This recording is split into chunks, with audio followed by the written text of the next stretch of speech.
So we are admitting legal right now, so it'd be just one more moment.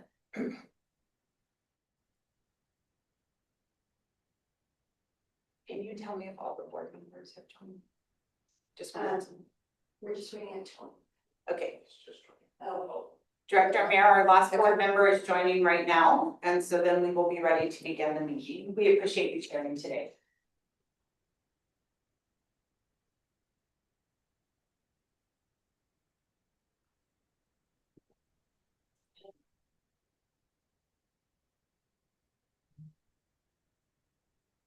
Are we good to start? All right, we are good to start. We have all board members present and accounted for. Okay, we'll go ahead and call the June 18th meeting of the Mountain Line Board to order. Thank you all for being here this morning. We'll go ahead and get started with roll call. Thank you, Chairman and members of the board. City of Flagstaff, Lori Matthews. Here. Thank you. Coconino County, Geronimo Vasquez. Present. Thank you. City of Flagstaff, Miranda Sweet. Here. Thank you. NAU, Josh Mayer. Present? Good morning, just checking, can you hear me? Thank you. And CCC, Tony Williams. Present. Thank you. And we have members of staff on Zoom and here in the meeting room. We have Scott Holcomb, our attorney. Good morning. Good morning. And we have a guest, Aaron Bingaman from TransPro, also joining us. Okay, and just a reminder that the Board of Directors may vote to hold an executive session for the purpose of obtaining legal advice from Mountain Line's attorney on any matter listed on the agenda pursuant to ARS 38-431.03, Section A3. Executive session may be held at any time during the meeting. Executive sessions are not open to the public pursuant to Arizona open meeting law. With that, we'll go into safety minute. Sam Short. Thank you, Mr. Chair and members of the board. June is National Safety Month, a dedicated time to raise awareness about preventing injuries and accidents. But safety should not be confined to just 1 month. Here are some easy to implement tips to keep yourself and your loved ones safe all year round.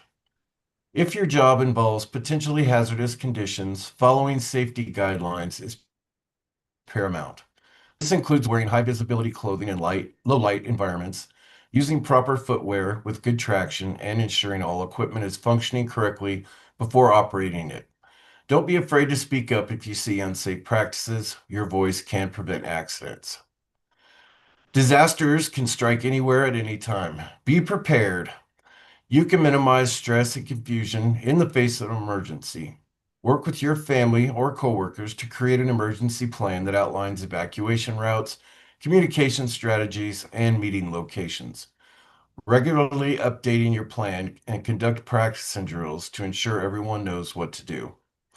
By incorporating these simple tips into your daily routine, you can significantly reduce the risk of accidents and injuries for yourself and those around you. Please remember, safety is a shared responsibility. Let's all work together to make every month a safe month. Thank you and welcome to the June board meeting. Thank you, Sam. Now on to milestone anniversaries. Good morning, Board of Directors. We have several milestone anniversaries to share with you, and I'll just acknowledge we're sharing anniversaries this month for May, June, and July. So there's a big here, and there's more coming later. So first, our milestone anniversaries, we have Dave Wessel, who is employed by MetroPlan, and we are celebrating his employment with Mountain Line of 5 years. However, we acknowledge that he's been with MetroPlan and the MPO much longer than that, for a total of 28 years. Susan Sloan serves as our transit ambassador. She works the platform here at the Downtown Connection Center. She provides support to our drivers and to our customers. She is celebrating her first anniversary with us. Rod Kramer, transit operator, celebrating his first anniversary here as a transit operator. Next slide.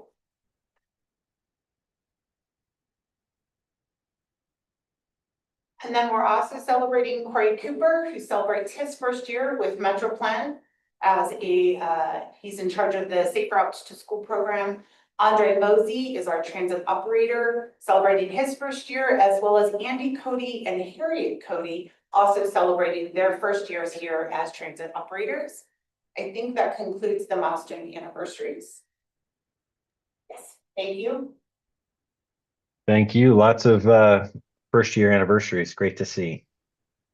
Now call to the public. Do we have any members of the public present?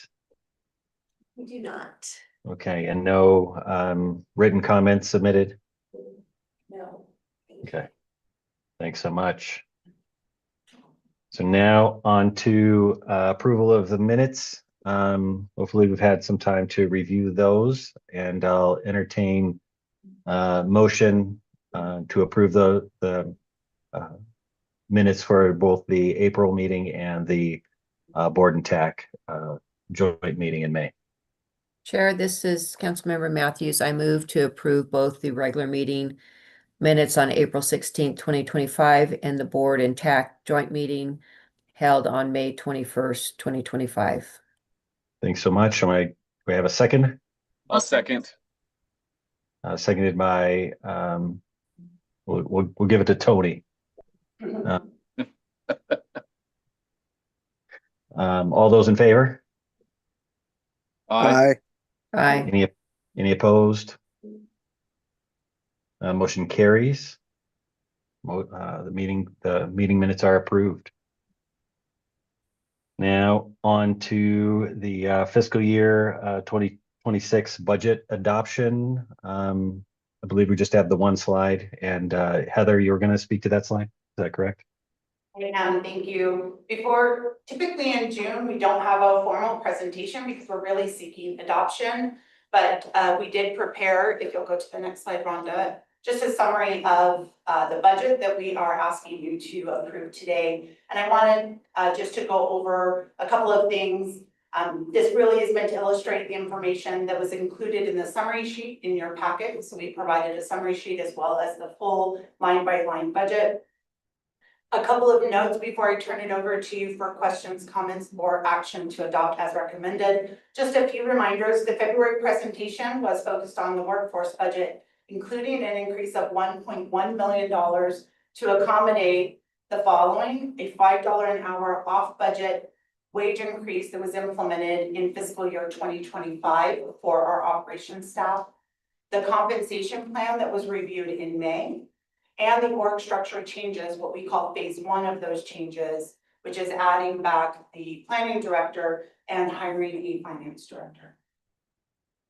In March, the presentation focused on operations and maintenance, and the increase was just over $100,000, and that increase was to accommodate the opening of this building that we were sitting in, all the new utilities and contracts to support that, introduction of new services, which will launch on July 27th, and increases in cost to insurance, technology, and parts and supplies.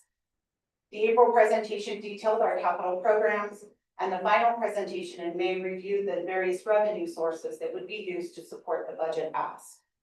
During that revenue conversation, we also looked at the financial impact of that proposed budget and our 5-year financial outlook. I want to recognize that this is a significant overall change to our budget and our future financial commitments. With the exception of the increases related to the expansion of services as supported by Prop 488, the existing fund balance from the base transit tax contains the capacity for the financial impact of the recommended budget. And we confirm that the increase does not change our ability to deliver on the expansion of service to the public as supported in the tax proposition this past November. Lastly, the financial plan as shared in May demonstrated that we do have the financial capacity for the changes we are recommending in order for Mountain Line to be staffed and ready for the near doubling of service plan in Flagstaff in motion for our 5-year plan. I want to acknowledge that we heard questions about how we budget travel and training. I'm hopeful that the information shared today answered those questions about our budgeting practice and what opportunities and requirements created the increase for fiscal year 2026.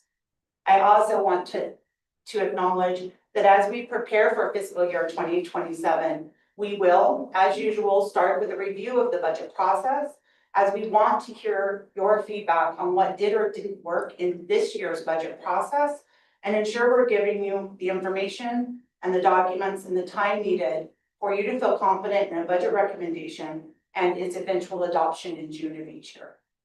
With that, that concludes the comments that I have on the budget process. And again, I'm happy to answer any questions, and we look forward to hopefully you making a recommendation to approve the adopted budget. Chair, I have a question, comment. Please proceed. Thank you. Oops, sorry. I just wanted to comment, I had some emails between Heather and Rhonda and I think there was just some confusion in what I was trying to get to. I was asking for last year's approved budget, especially in light of the fact that we don't have last year's financial statements. And I was just trying to look at the overall budget, not any particular sector, just to have, I'm a visual, and I just wanted to see where the increases are, just like this slide. When we're looking at numbers, although there is comments like 9% increase over last year, it doesn't give me a dollar for dollar. And so I was really just wanting to pull all the information together and put them side by side so I could see more actual on where our increases were. Yes, we had summaries at various meetings and stuff on this is what we're budgeting for this year, but not really that dollar comparison. And so I'm hoping in the future that, and I know financial statements are more usually presented in that last year versus this year. But we don't have that information finished yet. And I know budgets are a little different, but I was hoping to get that. And I hope that with our new software program, I know QuickBooks, you can download everything into an Excel program or on a trial balance. I'm assuming the new software program can do it as well. I would assume so. So I'm hoping next year we can get more of a comparison and instead of just summaries, just to help those of us that are a little more visual and detail oriented, just to kind of see those numbers and have a better grasp on where our increases are, where our decreases are, and why. So I just wanted to make that statement. Is there any comments from staff related to that? Yeah, if I may, Director Matthews, I appreciate the clarification, and we are going to strive to add that to our process. Until you asked that question, I wasn't sure we could actually produce a document that contained both budgets because of the change in software. So what I'd like to, when we go into the prep work for 2027, we will share that document as an example and confirm that it gets at the information that you're seeking and then add that to our process. I think in past, we have provided those comparatives and maybe that's dropped out of our process and we are happy to add it back. Great, I appreciate it. Thank you. Any other questions or comments from the board?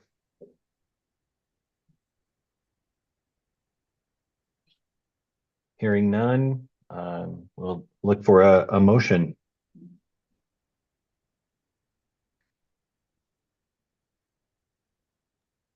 Chair, I move, I move that Do I- we approve the 2026 budget as presented. I'll second. Thank you. Motion by Board Member Matthews and with a second by Board Member Sweet. We'll go ahead and call for a vote. All those in favor? Say aye. Aye. Aye. Any opposed? Hearing none, that motion carries.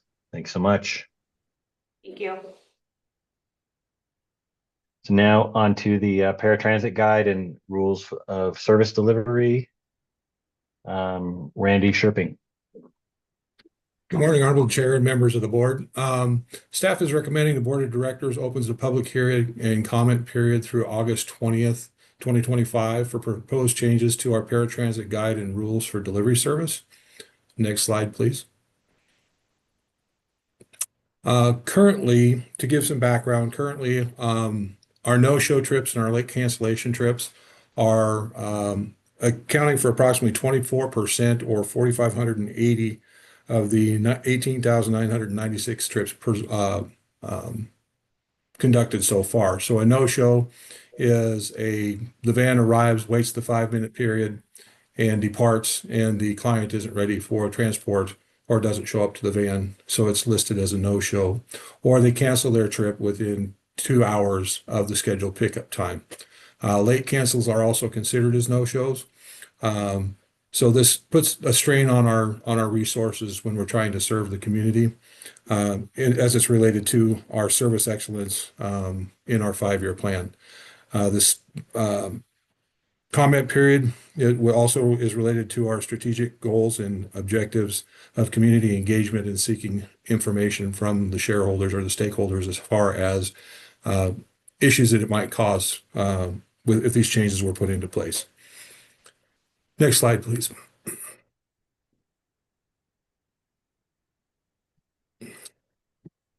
I guess I already covered that. The issue with the no-shows and late cancellations is it takes capacity from the van. So our scheduling software schedules based on the reservations that are made in advance or same day for Mountain Line Go, our commingled microtransit service. And when rides aren't canceled, it's not able to put other riders into those vacant positions if they're not canceled in advance, which results in a waste of time and our resources, and affects our riders' abilities to get to the appointments and their daily tasks that they have to perform using our service. Next slide, please.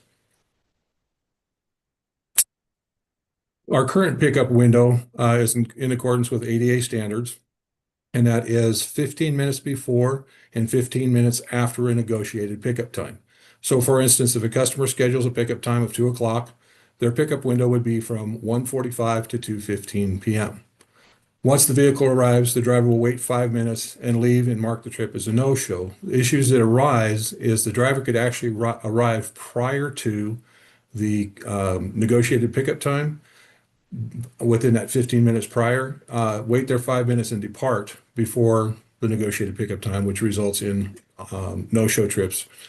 And that also affects the rider's ability to get where they need to go. Next slide, please. We are proposing that we change our pickup window to a 0:30 so the pickup time of 2 o'clock, their pickup window would begin at 2 o'clock and end at 2:30. This would ensure the van does not arrive in that 5-minute wait time, does not start until the negotiated pickup time, which we, in looking at things, would be should result in a reduction in our no-shows and our late cancellations and better service to our community. Next slide, please.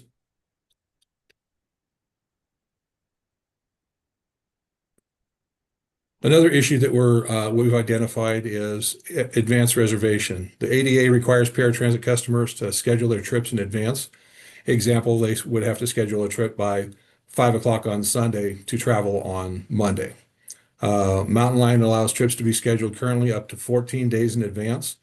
Looking at our numbers for the fiscal year through the end of April 25, approximately 37% or a little over 37% of our trips booked more than 7 days in advance result in a late or a no-show cancellation.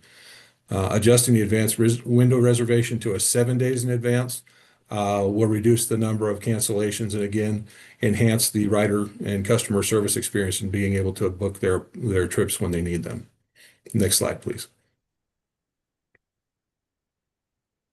The third item that we would like to seek public comment on is change of our current policy. Current policy establishes that if customers create a pattern of behavior, they will receive a violation and a potential service suspension.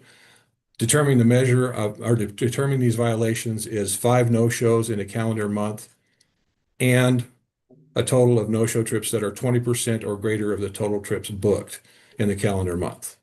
Next slide, please. Our proposed change to the policy, everything would stay the same, except we would make it and/or. Currently, we have a number of clients who are booking 5 or 10 trips, and they're canceling 4 trips. So they don't meet our current threshold for a violation, but they are affecting our ability to service our clients. So we are requesting that we change the terminology from and to include and or in the proposed policy. Next comment, please. Or slide, please.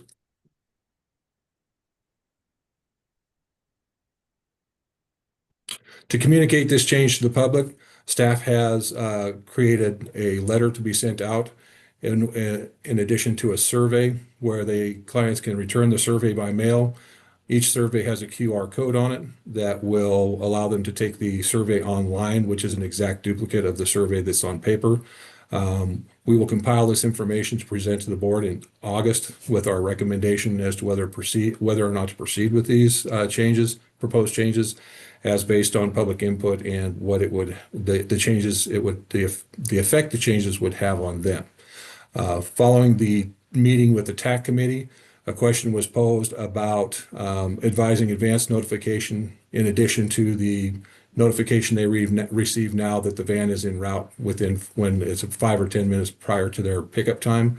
The question was posed about a 24-hour pickup notification similar to when you go to a doctor's appointment. We are currently investigating that with our provider to see if that's something that we will be able to provide, and we'll be able to answer that question to the board in August when we present the results of the survey. Next slide, please. That concludes my presentation. Sorry it was a little choppy. If you have any questions, I'd be happy to answer them at this time. Okay, members of the board, do we have any questions for Randy? I should do. state this. Okay. Oh, go ahead. I should state that staff is recommending that the board of directors approve the public hearing and open comment period. That concludes my presentation. Perfect. So I do have a question regarding that 24%, which seems absurdly high to me. So do you have any understanding of what other transit operators, what percentage of cancellations that they experience? In my past experience and talking with other cohorts I have in the industry, cancellations and late cancellation no-shows typically account for 18 to 20% of the trips, so we are a little bit higher than most. A lot of agencies are looking at making adjustments to pickup windows to negate that issue of arriving 5 minutes before and waiting 5 minutes before the negotiated pickup time arrives and then departing when the customer isn't ready. ADA requires that the customer be ready for the entirety of the pickup window. Again, though, if your scheduled pickup time is 2 o'clock, you're expecting the van to be there at 2 o'clock, not at 1:45 and waiting till 1:50 to depart. Of course, and that leads to my second question. So moving from this 15-15 model to the 0-30 model, do we know what percentage of no-shows are accounted for in that scenario where the vehicle arrives prior to the pickup window? We're still putting all that data together currently. It's about 35% based on the data that I've compiled so far. And it continues to grow. So that seems to be the main driving factor. There are, of course, instances where our clients who have conditions are unable to travel that day, which those are taken into consideration. So when we send out the letter to the client, if they've reached the threshold for a letter to be sent out, it stipulates on there, gives them the point of contact, and lets them know that if they had a condition that they weren't able to travel that day, that those do not qualify as a no-show. So there is an appeal process as well if they feel that the letter is unjustified or there were trips on there that should not have been counted as a no-show. Perfect. That was going to be my next question. So thanks for that. Are there any other questions for Randy? Hearing none, we'll take a motion. I move that we approve a public hearing and open a public comment period through August 20th, 2025 for proposed changes to Mountain Line Paratransit Guide and rules for service delivery. Thank you. Do we have a second? Second. Sounded like, or I guess Chair Vasquez. Any further discussion? Hearing none, we'll go ahead and call for a vote. All those in favor? Aye. Aye. Do we have any, do we have any opposed? Nope. Hearing none, that motion carries. Thank you, Randy. Thank you. On to item number 9 in our agenda, 25-26 legislative priorities. We got Heather with a presentation. Yes, thank you. So today's presentation is the proposed 2025 to 2026 legislative priorities. This is a follow-up to the May discussion that included Bob Holmes, Tracy Sutton, and Karen Cruz. Next slide. So in your packet were the proposed legislative priorities. I have them here on the screen as well. I'm just going to speak to the top bullets within each of the proposed items and then answer any questions that you may have. Our federal priorities, we focused in on 3 areas: ensure reauthorization of transportation funding. Next slide. Seek an increase to the small transit intensive cities set aside from 3% to 5%. Next slide. And update transit regulations. Next slide. And briefly looking at the state priorities, we did keep state funding for transit. That's an ongoing effort. And introduce transit support changes to regulations and rules that is slightly modified from what was here before, but it is an ongoing effort with our state officials. Next slide. And we did maintain the codified transit into city regional plan and development processes. And this is because many of those plans and processes are ongoing, and we will continue to ask for transit to be part of those conversations, as we believe it supports our future growth. And with that, I'd be happy to answer any questions that you may have on the proposed priorities. Any questions for Heather?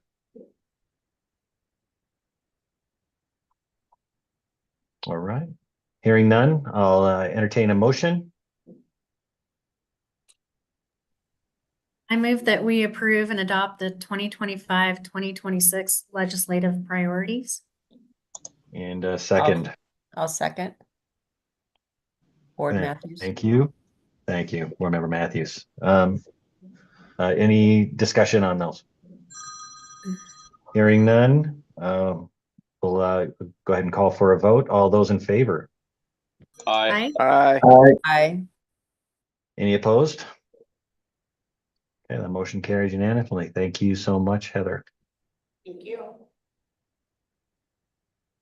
On to item number 10, the FY24 financial audit. Was that? I know you had notes for me on that one, Heather. Yeah, I'm going to Yep, just share a couple comments. Josh and Jackie are both here and available to help answer questions. Ultimately, I wanted to share where we're at because we are not ready to ask for adoption of the financial audit report. So the audit work is ongoing and the anticipated report is not yet ready for adoption. I want to take this opportunity to confirm that the shared corrective action plan as sent to all of you in April has been reviewed by our auditing firm, and they did confirm the steps and the timeline proposed to facilitate completion of the audit in future years within the proposed timeline that is now also included in the master IGA. I don't know that we have talked too much about that, but in the restated master IGA work that was done regarding the property, we also updated that the financial audit will be completed in December of each year. So that allows us 90 days before the federal reporting deadline to create a better opportunity for our audit to be completed much in advance of that federal deadline and avoid where we're at today. In regards to the recommended action as identified in the staff report and on the agenda, in light of the report not being ready, I actually have prepared a modified recommendation for the board's consideration. Next slide. This recommendation is similar to what we have used in prior years when the report was not available at the March board meeting. So it allowed staff to file the report by the end of March within the federal deadline. If the board would like to exercise this option, it would allow me as the CEO and general manager to go ahead and submit the annual audit report when it's ready to the federal clearinghouse. And it will allow me to lead the efforts to finalize the corrective action plan to include the information as included today, and other deficiencies if identified in the final coursework.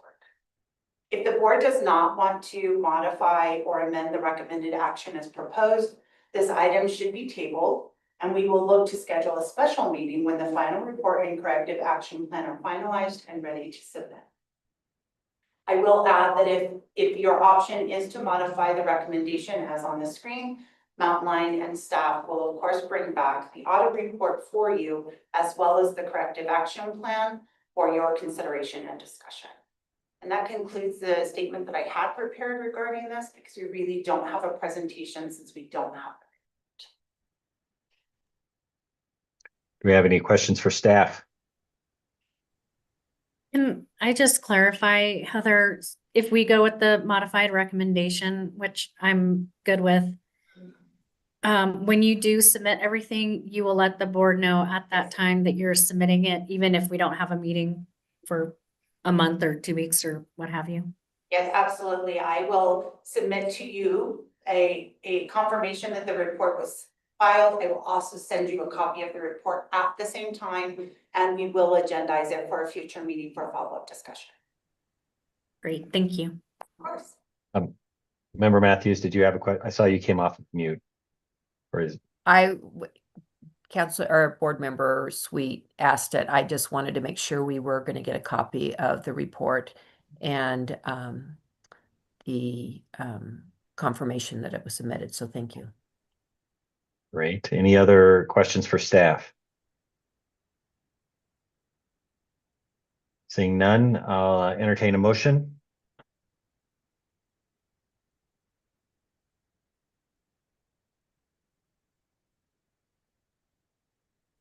This is- Okay, Board go ahead. Matthews, I move that we approve the modified recommendation to submit the fiscal year end 2024 financial audited report and corrective action plan as stated in this presentation. And would you also direct the CEO to finalize? Okay. Yeah, I thought as you stated. combined those. Okay, perfect. Thanks. Do I need a second, please? Second, I'm not sure who got it, but any further discussion? All those in favor, say aye. aye. Aye. Aye. Any opposed? Okay, that motion carries. Chair, for the record in the minutes, you need to declare a winner of the race to be the second. We'll go ahead and go with Chair Vasquez. Was that? I think. No, I think it was, sorry, Chair, this is Board Member Williams. Okay. Yeah, I think he seconded. I was saying aye to s- vote. I seconded and Sweet was right on my heels with her second, so. Okay. We'll go ahead and go with Member Williams just to make sure we get the record sorted. Such a congenial and competitive group. Thanks, Al. Okay. On to item number 11, CDL course use report. Thank you, Mr. Chair, members of the board. I am Sam Short, Workforce Director for Mountain Line. I'm here today to give you an update on the Commercial Driver's License or CDL testing and training facility. Next slide, please. So the CDL training and testing facility is a partnership with NAU to construct a 60,000 square foot concrete pad to provide bus operator training and testing.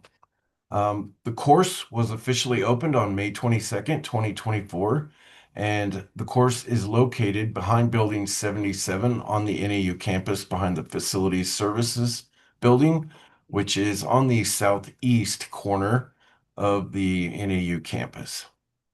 Here you see a picture of the course in use. We use the course for multiple different things. Right here, they're doing CDL testing. We use it for post-accident training, behind the wheel training, When it snows, we take drivers out and let them drive around in the snow before we plow the course so they can get familiarized with driving in the snow, how the bus brakes, how it turns, things of that nature. Next slide, please.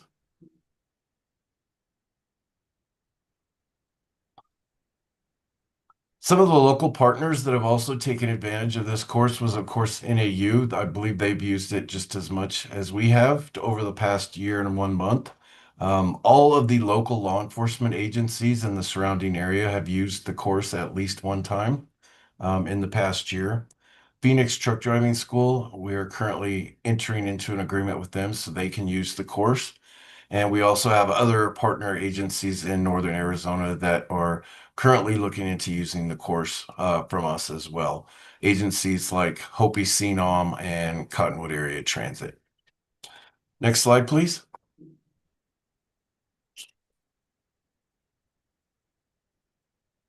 So here's some of the course use that we've received from the CDL training and testing course over the past year. Mountain Line staff have trained approximately 110 staff, and this number is probably about 120 as of this date. We've also helped 49 people by using the course to get their commercial driver's license. NAU has trained approximately 137 staff the last time I checked with them, and 17 of those staff have received commercial driver's license. Also, again, as I mentioned earlier, local law enforcement, all the agencies in the surrounding area have used the CDL training and testing course. And recently NAU PD just used it to conduct training with the Alcohol, Tobacco, and Firearms Agency. Next slide, please. So here again, you see the course in use. This is a bus backing up through a straight line backing course made of cones. And that is one of the 3 skills tests that they need to take when they take their CDL test for their final driver's license test. Next slide, please. So the board may provide direction, but there is no recommendation from staff at this time. This is simply an update. Any questions? Questions for staff?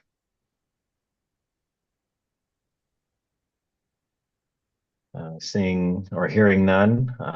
It's just a great project, a great partnership that we have with Mountain Line, speaking from the NAU's standpoint. So we looks like it's being heavily used, and we appreciate that partnership again. Thank you. All right, on to item number 12, which was an item that was tabled from our May meeting, which is the First Mile, Last Mile partnership project. Thank you, Chair, Mayor, members of the board, and Deno, Capital Development Manager. This is really just an update for the board on the First Mile, Last Mile project, not seeking any recommendation, but just general update and any feedback you may want to provide. Next slide, please, Rhonda. Just as a reminder, this project is a partnership with the City of Flagstaff to develop improve sidewalk, pedestrian, and bicycle infrastructure in proximity to transit. It's within about half a mile from walking and up to 3 miles from transit in terms of the projects that are eligible. These are, missing sidewalks, crossings, bike lane striping.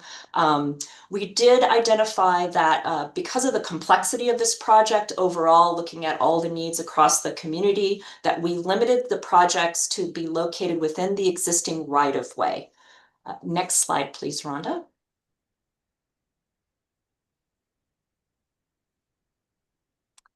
A little reminder on the funding, and this is in the staff report. There is approximately 1.2 million for design and about 5.6 million for construction. All of this is identified in our pending adopted budget. The city is providing the local 20% local match to all of this funding.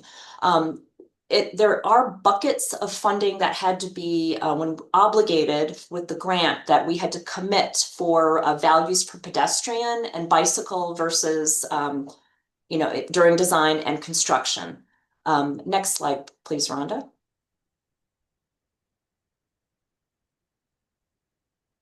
And so a little bit on the collaboration with the city. The city is actually acting as the project manager under current IGA. And of course, there are many more eligible projects than this overall budget can cover.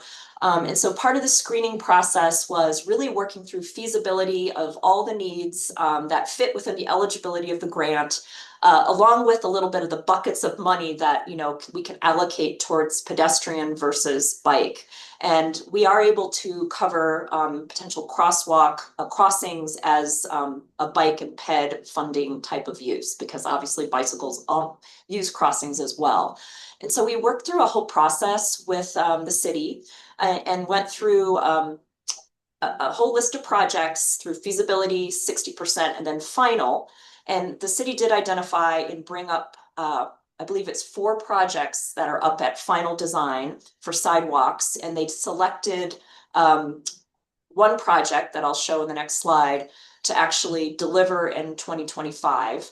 Along the way, we've been working with our partner KCS. They were the selected CMAR for this project, and they've been working with the city, providing preliminary budgets, bundling packages, strategic ways to deliver the work. Next slide, please, Rhonda. And with that, the city, and then with Mountain Line support, did identify adding sidewalks in the Huntington Fanning corridor. This is right off of Route 66 near our Fanning bus stop, so it's eligible for the funding. And you can see here where it's in the area where there's social services, there's the community food bank and Flagstaff Shelter Services, a highly used area for walking and travel through this area. And so providing this connectivity is going to greatly improve the safety for people walking in this area. The work we just we should be issuing notice to proceed this week, and KCS will be starting next week, developing traffic control. The city project manager is working with public outreach with the businesses in this area. And so you should see activity starting in this area starting next week, and then construction will be completed by November of 2025. And with that, that completes my update, and I welcome any feedback or questions. Any questions for Ann?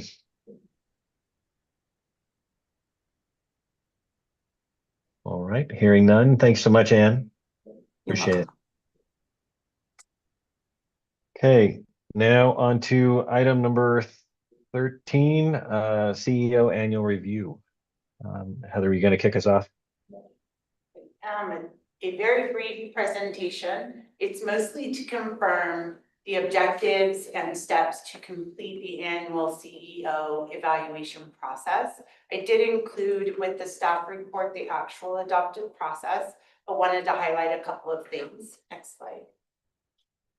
So the criteria that we are using for the evaluation is these different documents and checkpoints. So there's the board adopted strategic plan, our progress on annual legislative priorities, feedback as received from the board, TAC, and employees through the anonymous survey instrument, the annual adopted budget, as well as CEO priorities and goals. In order to determine where we're at with those things, the process was outlined, and the dates for next steps are on the next slide. The brief timeline.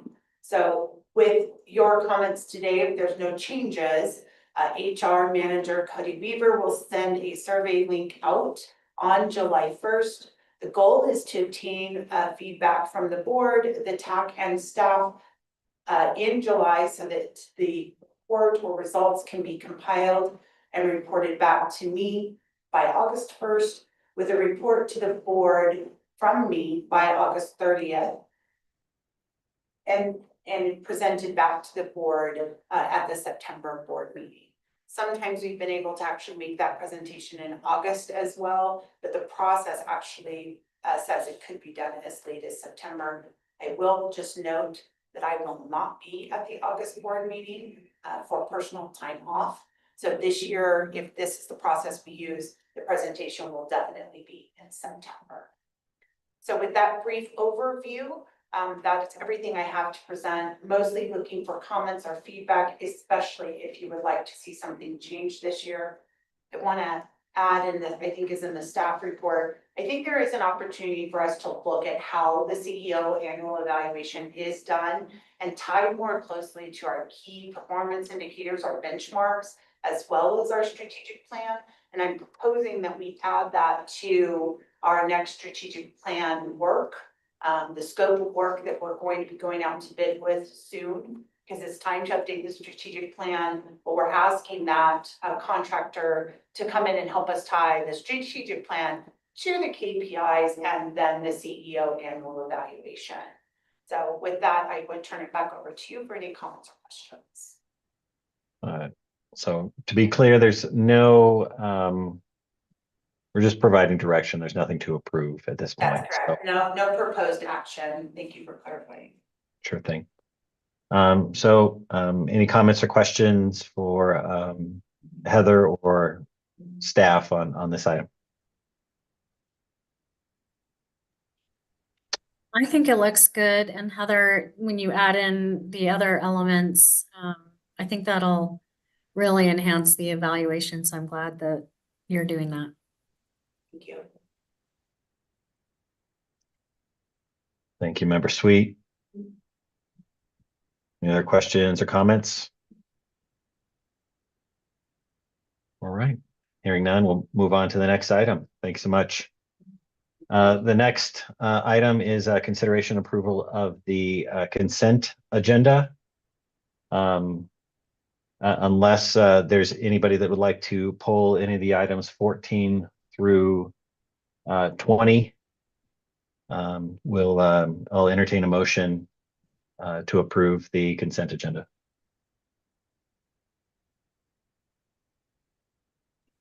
So moved. Thank you, Chair Vasquez. Any second? I'll second. Thank you, Member Sweet. Any discussion? All those in favor? Aye. Aye. Aye. Aye. Aye. Any opposed? Thanks so much. The consent agenda is approved. So I think the next item on the agenda is executive session. I think we need a motion to go into executive session for discussion with the legal counsel for advice regarding the CEO and general manager regarding results of the compensation study. Hey, Chair, do you want to do current events first? No. Oh, No? I see down at the bottom. Yep. Okay, let's go ahead. I apologize when I gave Josh the talking points and the rundown of the show. I misordered the items, so I apologize.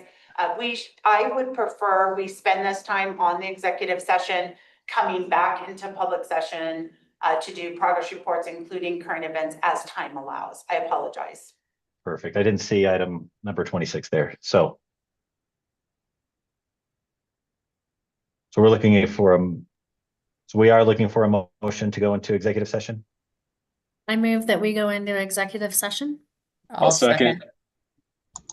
Second. And we need all those in favor? All those in favor? Aye. Aye. Any opposed? Okay, we'll go ahead and go into executive session. I think there'll probably be a link that'll pop up here.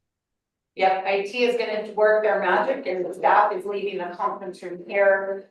Sam will join me here in the room for executive session as our workforce director and lead on the compensation study. And our contractor, Aaron Bama with Transco, is already online and we'll move into the executive room as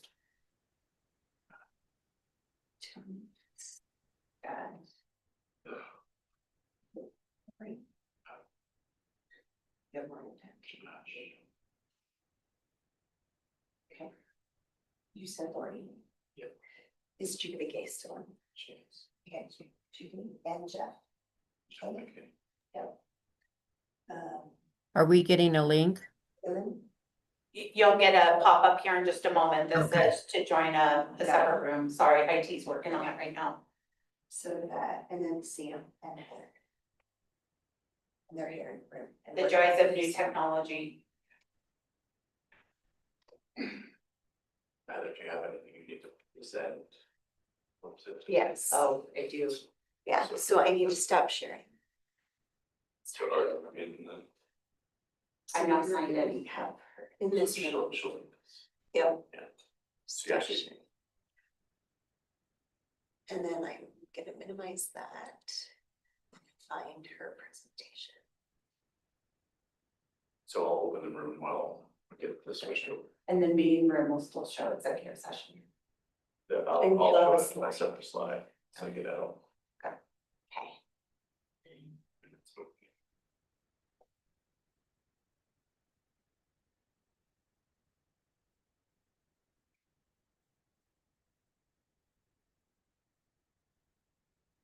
Does Rhonda need to join that room too?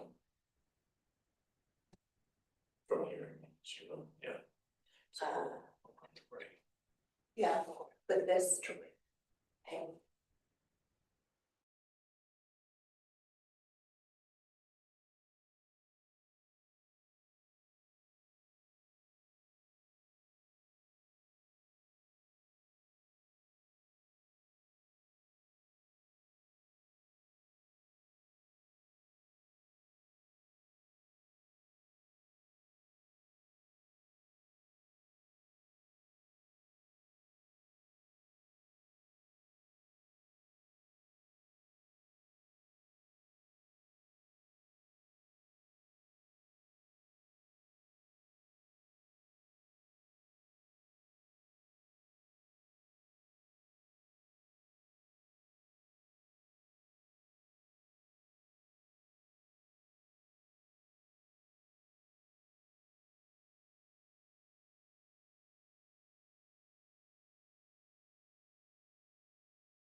All right, Chair, we are back in full public session.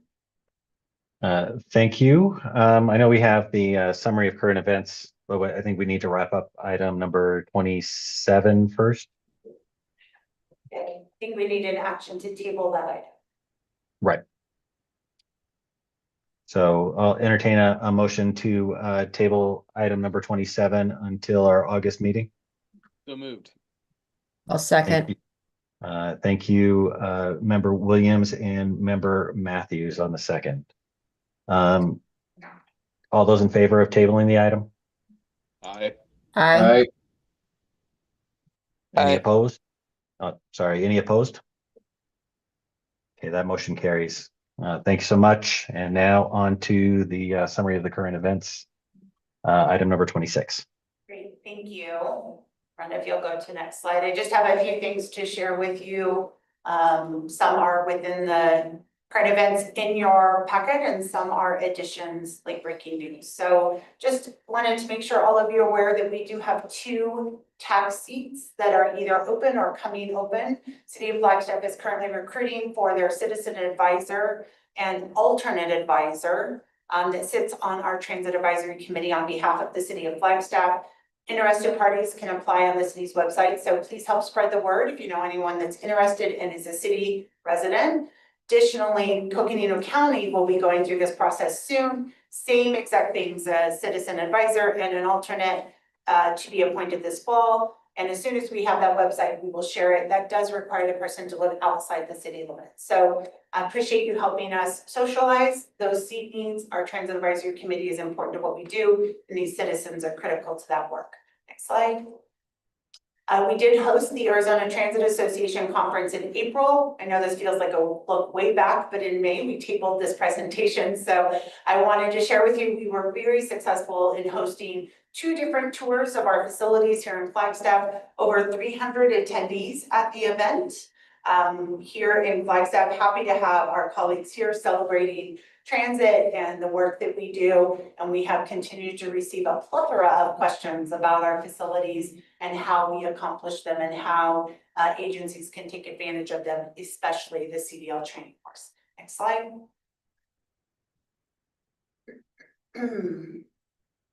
Mountain Lion was recently recognized as Agency of the Year by the City's Commission on Inclusion and Adaptive Living. Additionally, our Associate Transit Planner, Lorena Reyes, was named Employee of the Year by that same commission. Next slide. Happy to report to you, our van pool has hit a new record. We currently have 14 vehicles in peak service. And that program is sponsored by Coconino County. So our congratulations to Coconino County on the success with the van pool program. Next slide. Recently, Mountain Lion staff, Elizabeth Collins, our strategic performance planner, busy as you all know her, participated in the NACTO conference held in Washington, D.C. She was joined by MetroPlan staff who actually sponsored the attendance of this event, as well as City of Flagstaff staff.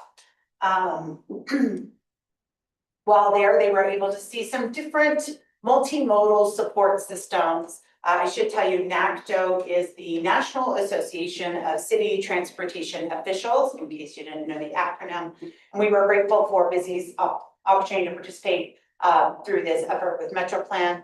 Next slide, just a couple more photos. You can see just different efforts that they were able to witness, especially regarding bus and bikes and pedestrians, which of course we're always interested in is how do we help solve that first last mile connection.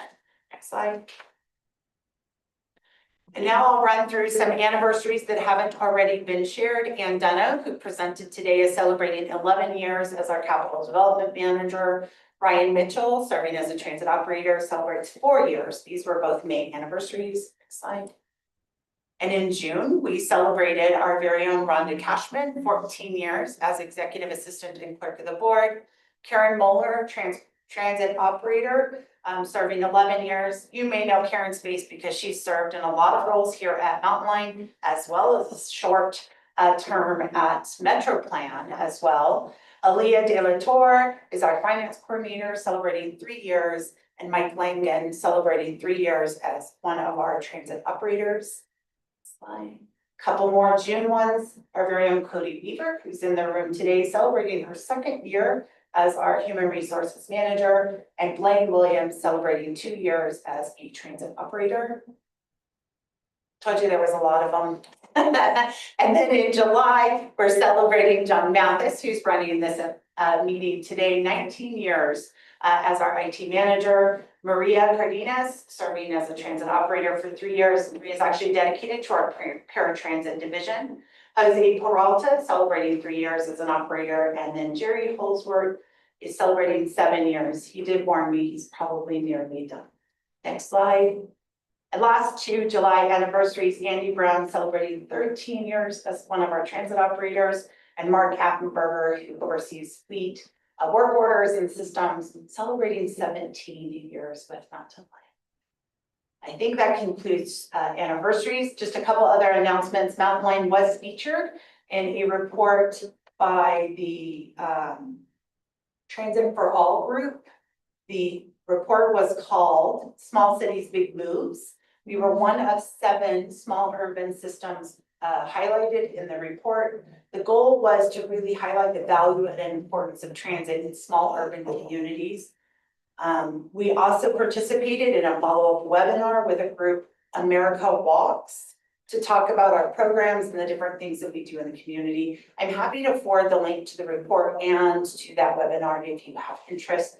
We were honored to be asked to participate. The goal is that we'll be able to share some of these conversation points as we advocate for reauthorization of transit funding and that advancement of STIC set aside in the coming months. Next slide.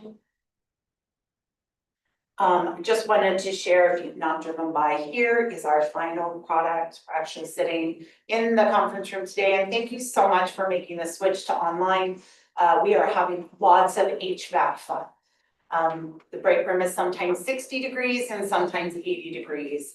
So we're all carrying winter coats and flip-flops to adjust as needed based on the rooms that we're in. We're very excited to be here, and it's a tiny thing that we are learning to have in our building. This is a new system. It takes a lot of adjustments, and we're just excited to be here. We do have regular customers in the lobby already, people coming in and enjoying that space. We've had a few that decided it was a great napping spot, but we're very glad to be here with our riders, with the public, and most importantly, with our drivers. We're able to interact with them on a daily basis. So hopefully all of you will come visit anytime in the next couple of months, and those August meetings can take place right here in this room, and we look forward to doing that with you. With that, I think that concludes my current events. Thank you. Thank you, Heather. And that's the joys of a new building, right? Yes. Kinks are worked out. So again, yeah, I want to echo that, thanks for the flexibility and for everybody who got to attend online. So with that, items from committee and staff, just a reminder that the next meeting is on August 20th. We're dark in July. Hopefully all the kinks will be worked out by then. We can all see each other's faces in new places. So do we have anything to discuss regarding the next agenda? We will add that executive session as discussed, and that pending action item. We'll just carry those right forward to August with the same expectation that the item for action can be tabled as needed. You can see on the screen a couple of the proposed agenda items, and always happy to hear feedback from you on other items that we should add or items that you'd like to see discussed in the future so that we can accommodate them. Any additions from the board regarding? Yes, this is Jeronimo Vasquez. I'd like to add. So it might be kind of early, but I just wanted to get it on everybody's radar screen. In May of 2026 is going to be the 100-year anniversary of Route 66 and Our Lady of Guadalupe Church. They're planning a big festival, and they're hoping that they could close down the street in front of the church so they can connect it to Mike's Pike, because Mike's Pike used to be Route 66 and it used to go in front of the church. And so it's a big milestone, and the community is looking forward to it. And I've gotten multiple requests from multiple people and different organizations to see if that would be a possibility to change our bus route in front of the church for that festival in May, and then the official Our Ley of Guadalupe Festival in December of 2026. So like I said, I know this is a long way away, but I just wanted to plant that seed and get that conversation going, because there are a lot of people in the community that would really appreciate it if we were able to reroute bus routes. And I know that part of that conversation is with the city. And so again, like I said, I'm just starting the conversation early to see if we can get there. Thank you. Thank you, Chair Vasquez. Are there any other comments from the board? Hearing none, this meeting's adjourned. Thank Thanks you, so much. everyone. Thanks, Have a everyone. great summer. you. Take care. Thank you. Have a great day. That's all. See you in August.